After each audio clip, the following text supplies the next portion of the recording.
Olá pessoal, mais um Saúde é Vida começando para você aqui na programação da TV Câmara Campinas. Hoje nós vamos falar sobre a escoliose. Antes eu tenho um recado aí para você que está acompanhando o Saúde é Vida, que para sugerir um tema para o programa é bem fácil. É só você entrar em contato pelo nosso WhatsApp, o DDD é o 19, o número é o 978293776. Vai aparecer aí na sua tela também um QR Code para você acessar pelo celular. Um problema que tem diversas causas e afeta desde crianças a idosos.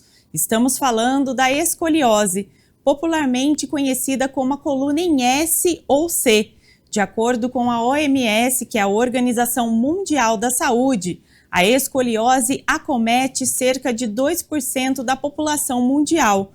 No Brasil, existem mais de 6 milhões de pessoas com esse diagnóstico, segundo dados de 2023.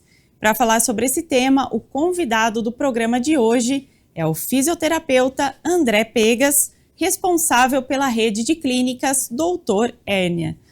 Doutor André, muito obrigada pela sua participação aqui no Saúde é Vida. Seja bem-vindo. Olá, tudo bem? É um prazer aí poder esclarecer a população e as pessoas sobre essa patologia, né, relativamente frequente que é a escoliose. Com certeza, doutor. Para a gente começar, então, vamos explicar de uma maneira bem didática para o pessoal de casa o que é a escoliose. Então vamos lá, a escoliose é considerada como uma falha postural. Então a falha postural mais comum que a gente vê é a pessoa curvada para frente, né? Que são os cifóticos, os corcundas, né? No termo popular. A escoliose é o desvio lateral. Então a pessoa ela não desvia para frente, ela desvia para o lado. Então a coluna dela fica em forma de C, como você colocou, ou às vezes ela tem um duplo desvio, um desvio e uma compensação que faz a coluna dela ficar uma forma de S, né? Então é um desvio postural para o lado, não para frente. E doutor, qual que é a causa dessa doença, né, desse quadro? Então a gente tem que considerar assim, ó, primeiro, 80% das causas da escoliose nós não conhecemos, né? Então 20% das causas somente são conhecidas. Então a gente pode dizer assim, a escoliose mais frequente é a escoliose do adolescente. Então as crianças em fase de crescimento, elas podem desenvolver a escoliose. Causas conhecidas, por exemplo, se ela tiver uma perna mais curta que a outra, isso pode dar uma obliquidade da bacia e gerar um desvio compensatório da coluna. Se essa criança tem alguma doença, como por exemplo a fusão de costelas, as costelas nascem grudadas umas nas outras, conforme ela vai crescendo, ela vai se curvando para o lado da costela que tem esse problema. Algumas doenças pulmonares podem gerar escoliose, mas como disse, a grande maioria é desconhecida. E aí nós temos a escoliose do adulto, né? Então o adulto pode ter escoliose por fratura de coluna, então ele fratura a coluna, a vértebra fica torta, ele desenvolve a escoliose. O idoso, pelo desgaste acelerado da coluna, ele pode ter a escoliose de origem degenerativa, né? Que é por desgaste. Então algumas causas a gente conhece, mas a grande maioria a gente vai tratar a escoliose sem conhecer ao certo o que está causando ela. E doutor André, existe a causa hereditária também? Sim, é colocado sim alguns estudos científicos que observam famílias que você pode ter a herança genética transmitida de pais para filhos da escoliose, sim. Então é uma pergunta importante para fazer se na família existe alguém com esse problema, porque pode aumentar a chance sim de desenvolver escoliose de origem genética. Doutor, também queria que o senhor esclarecesse quais são os tipos de escoliose e quais mais acometem aí a população. Então, assim, como falei, né? Então, a escoliose do adolescente é aquela escoliose que começa durante o estirão de crescimento. É importante a gente levar em consideração, porque a causa, ela leva ao tratamento, né? Então, a escoliose, o objetivo do tratamento, isso existe uma controvérsia científica, não existe, assim, um consenso muito específico, mas o objetivo do tratamento da escoliose não é necessariamente corrigir a curvatura, mas é deixar a coluna o mais funcional possível. São classificados hoje em 3 graus de escoliose, né? Então, a escoliose que vai aí até em torno de mais ou menos os 10 a 15 graus, as escolioses pequenas.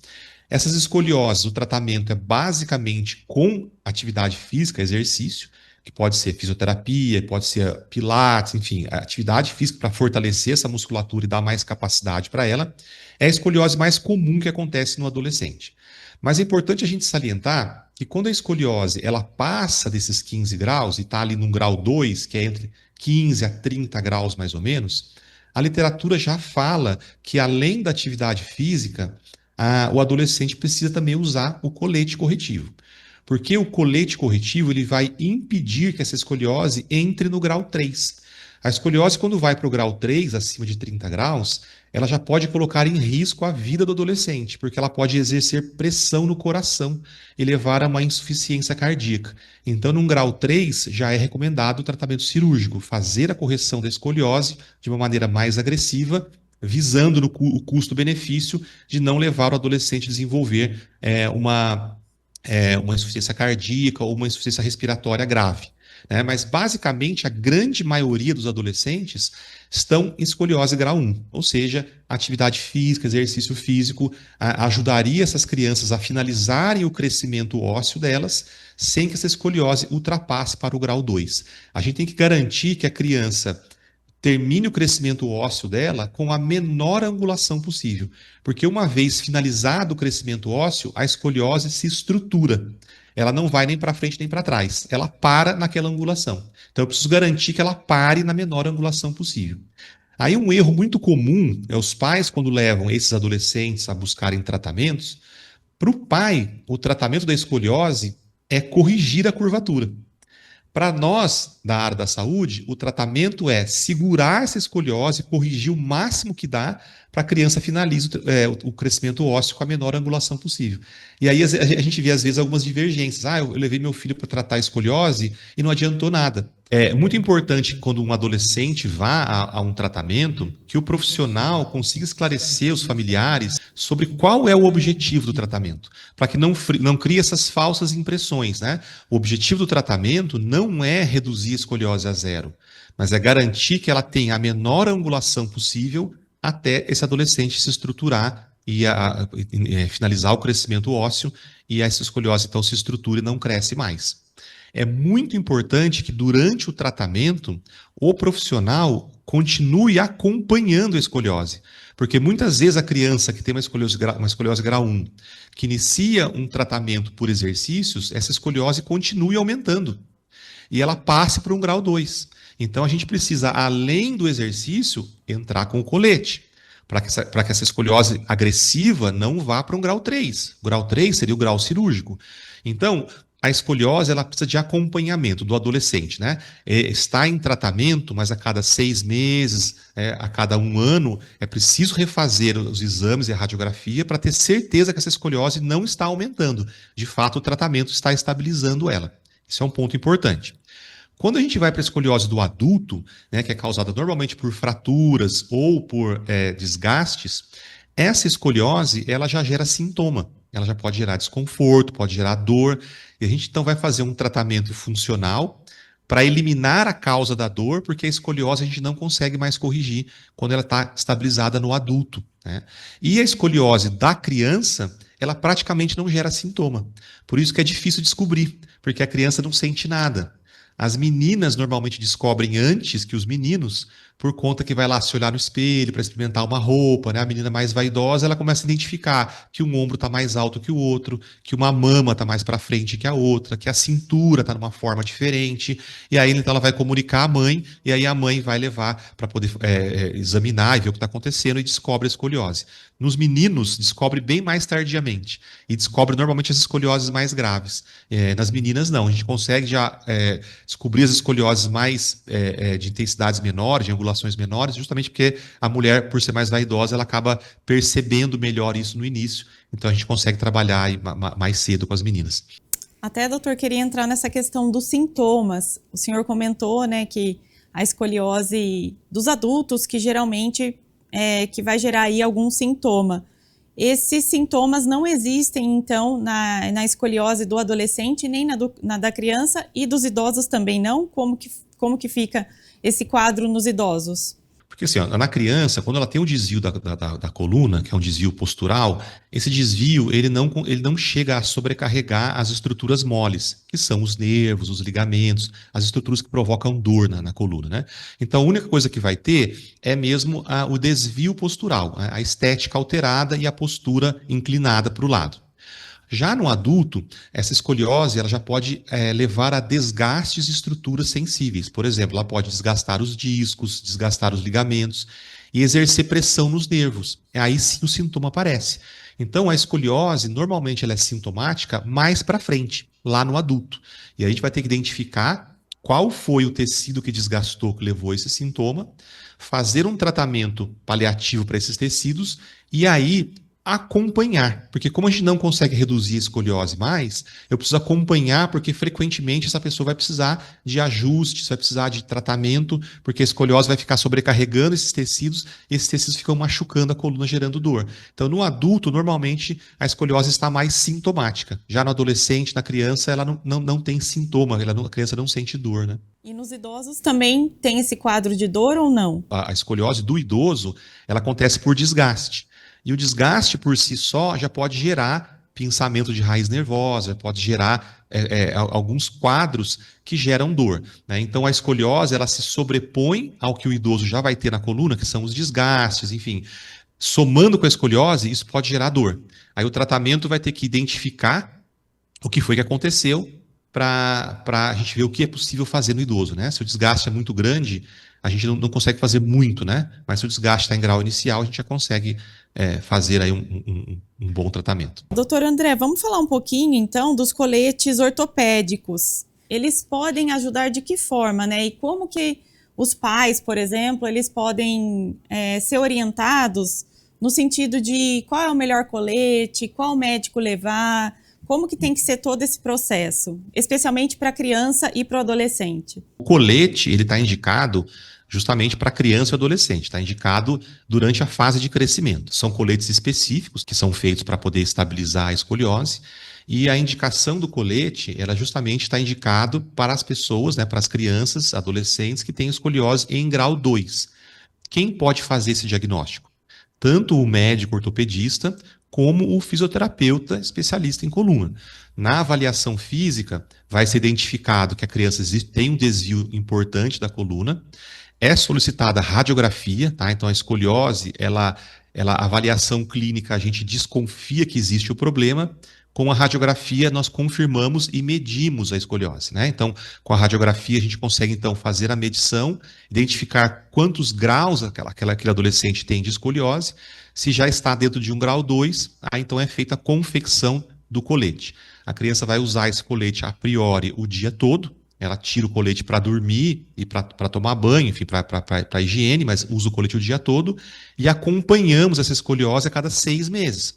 O colete visa o quê? Frear a escoliose no grau 2, não deixar ela evoluir para o grau 3. Algumas pessoas reduzem o grau de escoliose usando o colete, mas o objetivo principal dele não é esse. O objetivo principal dele é estabilizar essa curvatura e não deixar ir para um grau 3, que aí é um grau cirúrgico. E aí a cirurgia de escoliose é uma cirurgia extremamente agressiva. Doutor, falando um pouquinho ainda desses coletes, eles são prescritos, então, pelos médicos, né? Não é a pessoa que sai comprando aleatoriamente, é isso? É isso, esse colete ele precisa ser prescrito, porque esse colete ele é personalizado, né? Então, com a radiografia em mãos, a medição da radiografia, identificando quais são as vértebras que estão envolvidas na escoliose, a gente faz a prescrição do colete com uma precisão muito grande. Então, o colete deve exercer pressão especificamente neste nível, se é um colete de 3 pontos, de 2 pontos, dependendo do tipo de escoliose que a criança tem. Então, ele é feito sob medida, tá? Então, tem que fazer um molde da criança. O colete é feito extremamente sob medida e na posição correta para a escoliose especificamente que aquela criança tem. Doutor, até achei muito interessante o que você comentou, né? Que a escoliose, ela pode afetar outras partes do corpo, né? Afetar aí a função pulmonar, até o coração. Acho importante a gente explicar isso aqui para a população, entender que é um assunto que às vezes parece que não tem tanta importância, né? Ah, mas é um problema na coluna, logo resolve, ou, né, é só fazer fisioterapia, e não é bem assim, né? A gente sabe que é um problema que afeta, inclusive, outras partes do organismo, né, doutor? Porque assim, a grande maioria das escolioses são escolioses pequenas, grau 1, que nunca vão levar a problemas mais sérios. Mas ela precisa ser acompanhada, porque é uma escoliose que chega num grau 3, ela começou pelo grau 1. Então a gente precisa acompanhar essa escoliose. Então, uma criança que tem escoliose não pode ser negligenciado o acompanhamento. Uma vez identificada uma escoliose pequena, grau 1, inicia-se o tratamento, mas o acompanhamento radiológico deve acontecer a cada 6 meses, para eu ter certeza que essa escoliose não está crescendo, não está aumentando. Como ela entorta todo o nosso corpo, além de prejudicar as funções da coluna, ela prejudica tudo que está preso na coluna, ou seja, todos os nossos órgãos. Então, um pulmão vai ficar mais apertado, amassado que o outro. A coluna ela se curva sobre o coração, podendo exercer pressão, dificuldade cardíaca. Ela muda a posição dos órgãos. Então, eventualmente, o intestino pode funcionar de uma maneira diferente, numa escoliose muito grave. O aparelho reprodutor feminino, o útero, os ovários podem estar em posições alteradas. Então, ela pode sim exercer alterações funcionais para outras estruturas. Correto que isso não é a regra, tá? Isso é a exceção, isso acontece numa minoria muito, muito grande. Mas nós precisamos acompanhar, porque se a escoliose ela avança para um grau 3, a correção cirúrgica é importante justamente para evitar que ela continue sobrecarregando outras estruturas do corpo. Até por conta mesmo, né, doutor, de uma questão também de autoestima do paciente. As meninas, por exemplo, né, se esse grau avança, isso prejudica também a imagem da pessoa, a qualidade de vida, não é mesmo? Muito, muito mesmo. Porque a escoliose, além de deformar a coluna, ela deforma também as costelas. O gradil costal fica deformado. Então, um lado, as costelas ficam mais para trás. No outro lado, a costela fica mais para frente. Então, nas meninas que a gente tem a mama posicionada ali na frente do tórax, essas mamas vão ficar assimétricas. Uma mama vai ficar mais para frente, a outra vai ficar mais para trás. Muitas vezes as mamas ficam com tamanhos diferentes. Isso incomoda muito as meninas. A cintura de um lado fica mais reta e do outro lado fica mais acinturada. Então, essas meninas, elas têm vergonha de usar um biquíni, uma roupa que mostre o abdômen. Então, elas acabam se escondendo, cobrindo isso com mais roupas. Isso mexe muito com a autoestima das meninas, muito mesmo.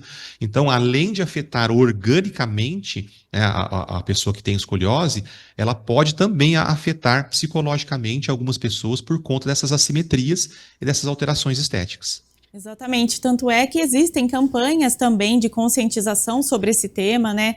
Alertando aí a comunidade sobre essa doença, sobre como é importante fazer o diagnóstico precoce também. É isso mesmo, assim, o que eu recomendo a todas as famílias para as crianças, atividade física, isso é muito importante, se movimentar, não deixar a criança ficar sentada no computador, no videogame, mais que 1 hora por dia. Isso a própria OMS estabelece, tá? Que crianças em fase de crescimento não devem ficar mais de 1 hora por dia em atividades sentadas. Aos professores nas escolas, que entre as aulas estimulem as crianças a levantar, a se movimentar, evitando de dar 3, 4 aulas na sequência com aquela criança sentada por horas. Então, a cada 40, 50 minutos, a criança precisa levantar. Levantou, abaixou, levantou, deu uma volta na cadeira, se movimentou um pouquinho, senta e segue. Isso é muito importante, a criança evitar de ficar muito sentada. E no contraturno da escola, atividade física, exercício. E as mães e os pais ficar de olho nas crianças, acompanhar, porque eles que vão perceber. E o teste que eles podem fazer em casa para tentar descobrir se a criança tem algum problema ou não, é colocar a criança de pé, falar para a criança alcançar o chão, mantendo os joelhos esticados, como se fosse fazer um alongamento, e aí os pais olham a coluna da criança por cima, por trás dela. Os dois lados da costela, eles têm que estar na mesma linha.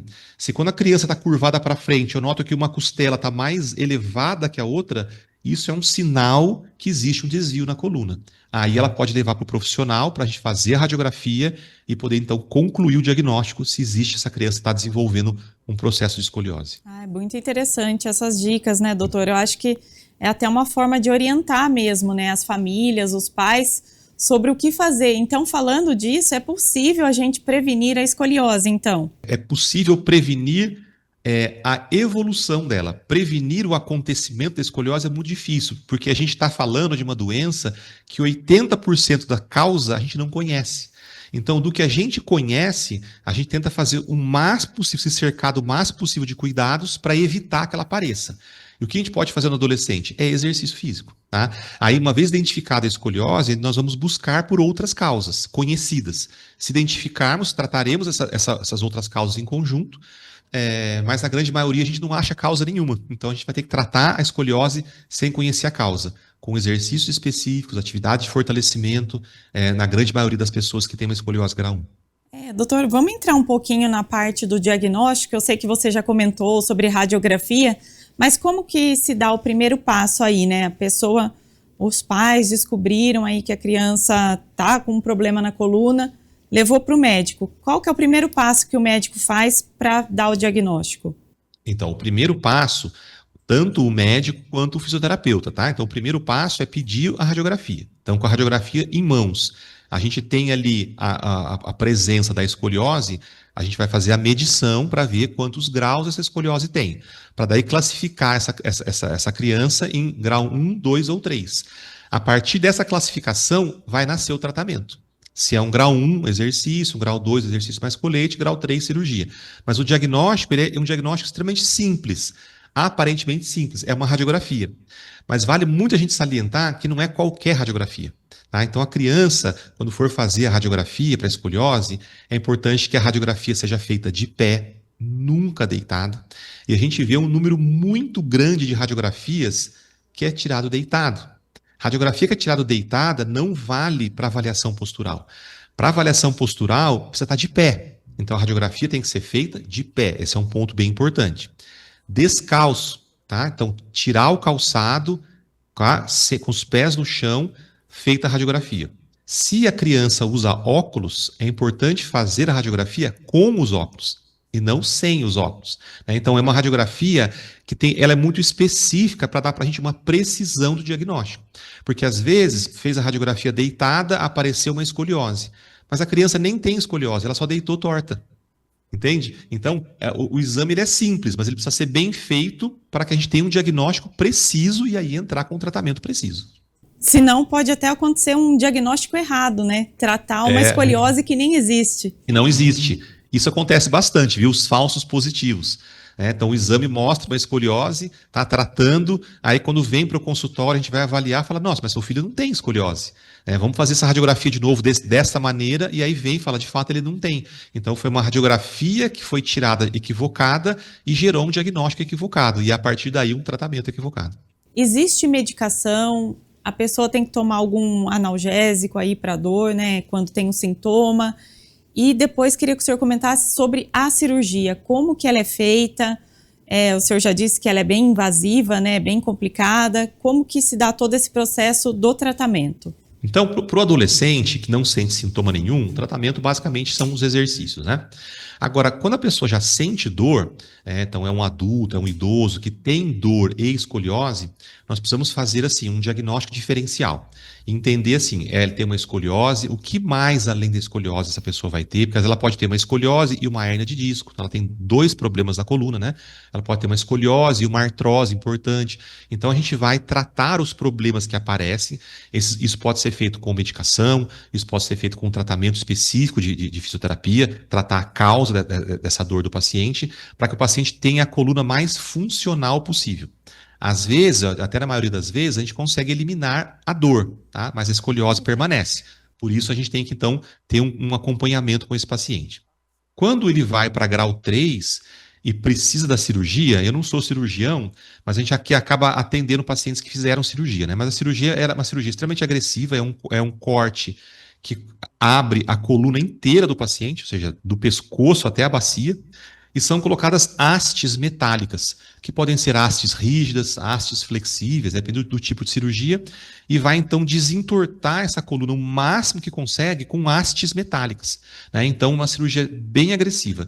A criança que submete a uma cirurgia, ela também não tem a escoliose totalmente revertida. Ela entra para a cirurgia lá, por exemplo, com 35 graus de escoliose, e aí o médico na cirurgia vai ver o quanto que ele consegue desentortar, qual é o máximo que ele consegue desentortar. Então, às vezes, ela de 35 vai para 25, às vezes de 35 vai para 30. Ele desentorta o que consegue e aí costura a coluna. Então, além das assimetrias que vão ficar né, que a gente comentou, de mama e tudo mais, ainda vai ter uma cicatriz nas costas inteira. Então, isso abala mais ainda, né, as meninas, e a cirurgia, ela é, de fato, o último recurso. Poucos pacientes precisam da cirurgia, mas quando chega no grau 3, é indicado por conta, nós comentamos, dos riscos para outras estruturas importantes do nosso organismo.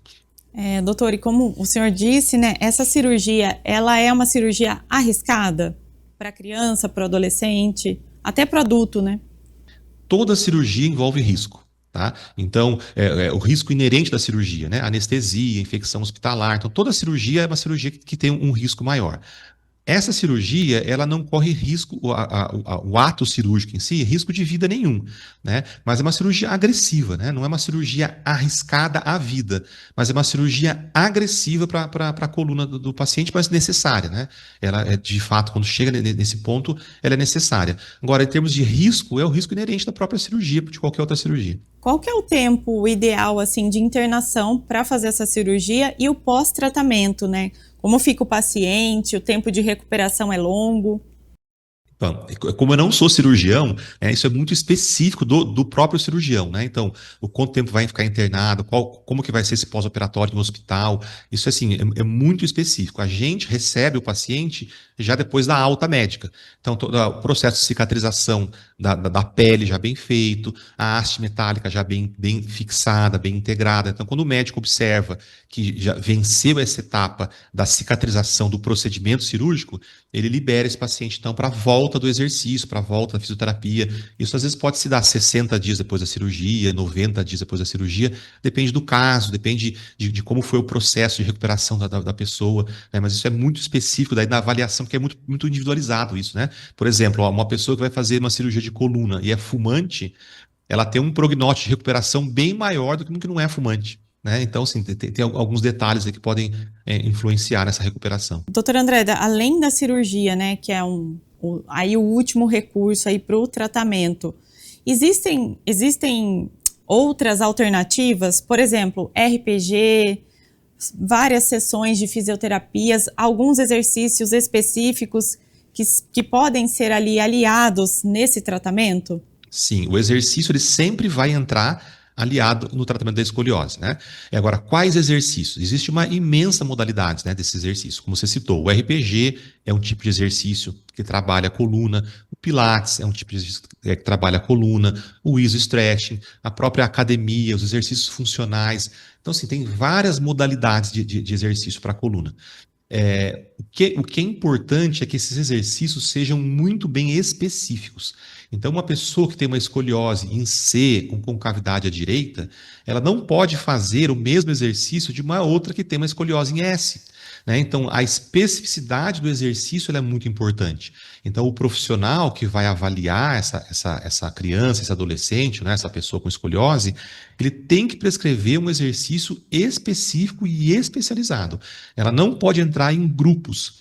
Então eu comecei a fazer lá um Pilates em grupo, todo mundo fazendo a mesma coisa. Não. Isso é um exercício inespecífico, ela precisa de coisas muito bem específicas. Então, estudar a imagem, entender a escoliose, entender para que lado é essa escoliose e entrar com os exercícios bem específicos. Isso é muito importante. Agora, a modalidade de exercício vai muito da disponibilidade da pessoa. Por exemplo, o RPG é uma vez por semana. Pilates são 2 ou 3. Então, depende muito daí da disponibilidade da pessoa e como que ela vai ajustar isso. Mas o exercício ele é aliado do tratamento em praticamente todas as escolioses. Tá certo, doutor. Agora o senhor, né, como um fisioterapeuta, eu gostaria que o senhor passasse aqui algumas dicas, né, para o pessoal que está em casa acompanhando. Como que a gente pode manter a coluna saudável, né? Dicas de como manter a postura, como sentar corretamente, deitar também, né? Na hora de dormir, muita gente aí se atrapalha, dorme de uma forma bem errada, né? Como que a gente pode preservar ao máximo a nossa coluna? Isso é muito importante. Cuidar bem da coluna é a grande prevenção. Então, assim, o cuidado começa assim, tomando água.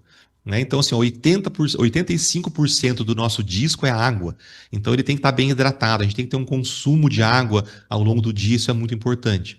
cuidar das questões ergonômicas, posturais. Então, assim, não adianta você ter uma boa cadeira e sentar torto na cadeira. Você tem que sentar encostado, os pés apoiados no chão, o encosto da cadeira apoiando a sua coluna, não ficar mais do que 45, 50 minutos sentado sem levantar. Quem trabalha de pé, um bom calçado, evitar saltos muito altos, um calçado que, assim, que dê um suporte melhor, não ficar mais do que 45, 50 minutos de pé, procurar sentar para descansar. Isso são coisas muito importantes. Com relação a deitar, né? Às vezes investe num bom colchão, mas deita todo torto. Então, cama, ela não é feita para estudar, para ler, para assistir televisão. Então, aquela pessoa que deita na cama e coloca 3, 4 travesseiros para poder ficar com a cabeça alta assistindo televisão, isso é péssimo para a coluna. Pessoa que deita na cama e vai ler, vai usar o computador, notebook deitado, que inclina o tronco para frente. Então, bota lá o travesseiro numa medida mediana, aí, mais ou menos o comprimento do teu ombro. Deita de lado, bem acomodado, evita de ficar muito encolhido, muito torto na cama, tá? De fazer atividades na cama que não sejam, de fato, deitar e dormir. Assim, o que é unanimidade científica, que é a melhor coisa para prevenir doenças de coluna, a atividade física. A atividade física é, assim, disparadamente, cientificamente, o que é mais indicado para a prevenção de problemas de coluna. É manter o seu exercício, manter a musculatura profunda bem fortalecida. Isso vai dar mais sustentação para você de pé ou sentado, vai ajustar melhor a sua postura e manter a sua coluna mais saudável. O exercício é uma ferramenta essencial na prevenção dos problemas de coluna. Não só para coluna, né, doutor? Para qualquer doença, acho que o todas as outras exercício, áreas, né, é válido para tudo, né? Para melhorar tudo.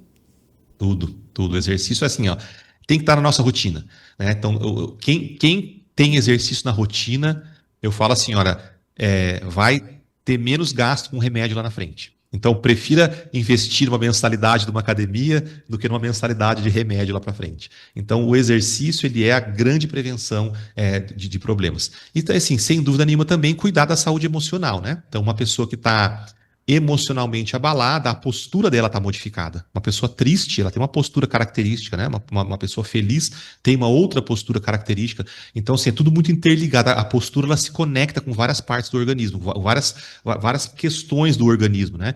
Então, as questões emocionais são, de fato, também importantes para a prevenção, porque os problemas emocionais, eles afetam a nossa postura. Doutor, para a gente começar a encerrar, então, o nosso programa, para as crianças, a recomendação aí para dar uma orientação para os pais, essa orientação para preservar a coluna, basicamente já é o que você falou, ou tem alguma adaptação necessária para esse público das crianças e dos adolescentes? Crianças e adolescentes estão em fase de crescimento, a gente precisa cuidar muito com o excesso de carga. Então, por exemplo, a criança faz a academia, faz musculação, então ela tem que ter um acompanhamento, porque ela não pode usar cargas muito pesadas nos exercícios, né? Isso interfere no crescimento ósseo. Então, tem que acompanhar. Então, o exercício físico acompanhado com um profissional para não exercer esse tipo de coisa. Cuidado com postura sentada, oferecer para a criança um bom ambiente ergonômico em casa, sofá, computador, altura de mesa, para que ela tenha uma boa ergonomia e estimular o exercício físico. Para os adultos, para as pessoas que têm escoliose e têm dor, é importante fazer uma consulta para identificar por que é que ela está tendo a dor. Identificar o problema que está gerando dor e aí formular um tratamento personalizado para essa pessoa. Então, tem dor, não mascara a dor com medicamento. Vá procurar ajuda para a gente entender o que está causando essa dor, para daí a gente tratar a origem do problema e não ficar tratando somente o sintoma. Com certeza. E para a gente encerrar, gostaria que o senhor falasse algumas dicas também para os idosos. Aí manter a coluna mais saudável. A gente sabe que com a idade a questão da coluna começa a pegar mais, né? Não é mesmo? Então, acho que é importante também a gente falar com esse público e falar o que eles precisam fazer para melhorar também essa questão da postura e evitar também um grau aí mais elevado da escoliose. É muito importante. Com a idade, as articulações vão desgastando e o idoso ele vai se tornando mais rígido. Então, ele não tem mais a mesma mobilidade que uma pessoa mais jovem, né? Tanto os joelhos, quadril, a coluna também, ela fica mais rígida. Então, para o idoso é muito importante exercícios de mobilidade. sabe? Ganhar movimentos, inclinar para um lado, inclinar para o outro lado, para frente, para trás. A água quente que ajuda a relaxar a musculatura. Então, se tem como ir para uma piscina aquecida, fazer exercícios de mobilidade lá dentro, ou então em casa mesmo, embaixo do chuveiro, colocar o cabinho de vassoura aqui atrás dos ombros, sabe? E vira para um lado, vira para o outro. Exercícios lentos e suaves de mobilidade dão bastante conforto para a coluna do idoso. Tá certo, então. Eu agradeço muito a sua participação aqui no Saúde é Vida. Muito obrigada pela sua disposição e por compartilhar todo o seu conhecimento. Eu que agradeço e fico à disposição aqui e para as pessoas que têm problema de coluna, procurem sempre a ajuda de um especialista, evitem a automedicação, evitem tratamentos que não tenham cunho científico, para que você possa melhorar o mais rápido possível. E obrigado pelo convite também. O Saúde é Vida fica por aqui. Obrigada também ao pessoal de casa pela companhia. Lembrando que você pode conferir todos os conteúdos no YouTube da TV Câmara Campinas. E não se esqueça de nos acompanhar nas redes sociais. A gente se vê no próximo programa.